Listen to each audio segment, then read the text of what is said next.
Friends, before starting today's horror story, I would like to tell you a very interesting stat. 80% of our viewers who watch our stories haven't subscribed to our channel. And if you are one of them, you have to do a small task where you have to click to the subscribe button and also press the bell icon so that you are the first to get the notification as soon as our video arrives.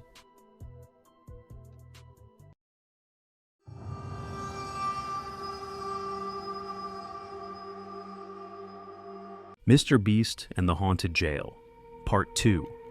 In Part 1, we saw how Mr. Beast took the challenge of going to the world's most haunted place and spending 24 hours there.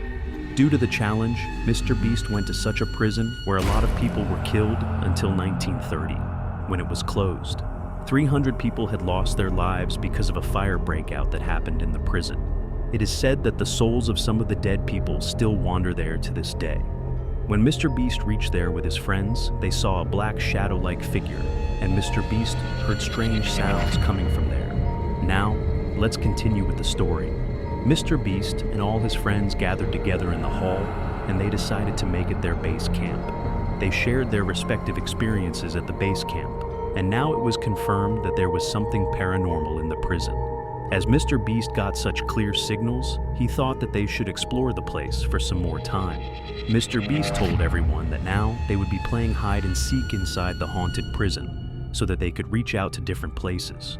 Inside the prison, Mr. Beast had challenged them, saying that if they were able to find him successfully, then he would give them $2,000. Everyone agreed to it, and Mr. Beast hid in one of the rooms of the prison, but his friends found him very easily. Then he decided that he would go and hide in solitary confinement, the same dungeon that is considered to be one of the scariest places in the prison. Going there, Mr. Beast started recording his reactions. He found the solitary confinement room very scary, as besides an iron bed and a dirty toilet, it had an eerie silence too. As soon as he cut the video, he started feeling strange sadness, and he started getting a very pungent smell. It seemed to him as if an animal was rotting. Mr. Beast had just started thinking about the place when suddenly he heard someone calling his name from outside and saying, "Please save me, Jimmy." He thought that his friends had finally found him, so he went to one of the corners of the cell and sat with his back turned to the other side so that he could scare them. Then he heard the same voice again, but this time the voice was coming from near his ears and it said, "Please save me, Jimmy, help me." It seemed as if someone was asking Mr. Beast to save him. Mr. Beast couldn't believe his ears at first, but then he felt as if there was someone else in the dungeon other than him. When he looked using the night vision camera, to his surprise, there was no one there, but he could still hear the voice, "Jimmy, please help me please." Mr. Beast could hear the voice clearly, and it seemed to him as if an invisible energy was standing close to him. Mr. Beast was very scared because of all of this, and as he was about to leave the place, Chandler and Chris came searching for him, and they all left. Even after the incident, Mr. Beast mustered up his courage and played hide and seek a couple of more times and filmed videos of different locations of the place. While everyone was joking and laughing on camera, they were very scared inside.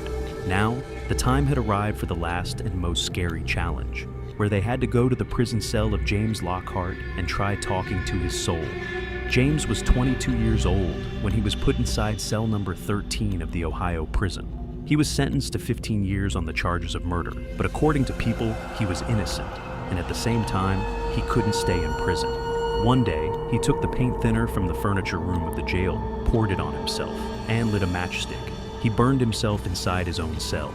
It is said that his soul is still imprisoned inside the cell. Hearing the same story of James Lockhart, Mr. Beast and his friends reached his cell.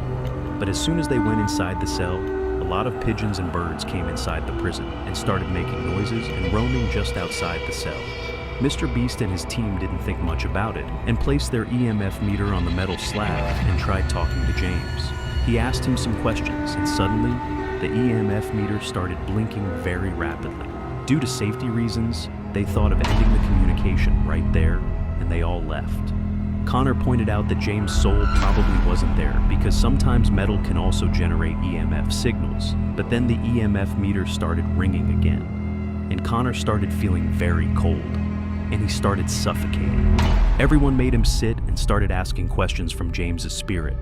When they asked if he was near Connor and all this is happening because of him, The EMF started blinking so rapidly in a way it had never happened before.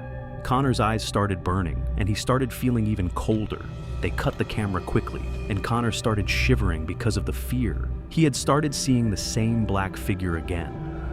But this time, Connor could see its face very clearly. It was the terrible face of a burnt man, whose eyes were turned completely black. He was coming towards Connor slowly, and Connor was writhing in pain.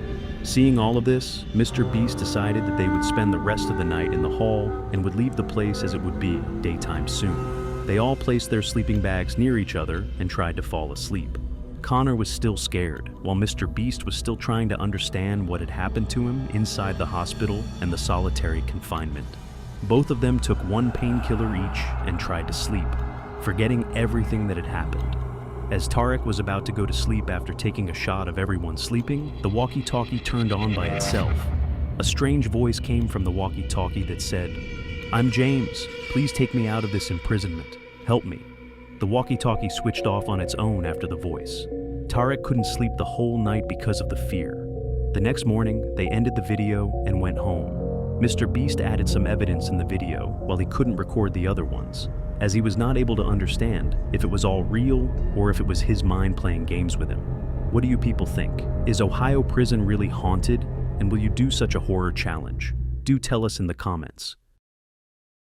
If you like the story, then do subscribe to our channel, Bloody Monday, and keep watching for more such spine-chilling horror videos. Please do share the videos with your friends and family so that we could get motivation for uploading more of such spooky videos. Don't forget to turn on the notification bell so you never miss out on any of our eerie, heart-pounding videos. Keep watching and stay brave.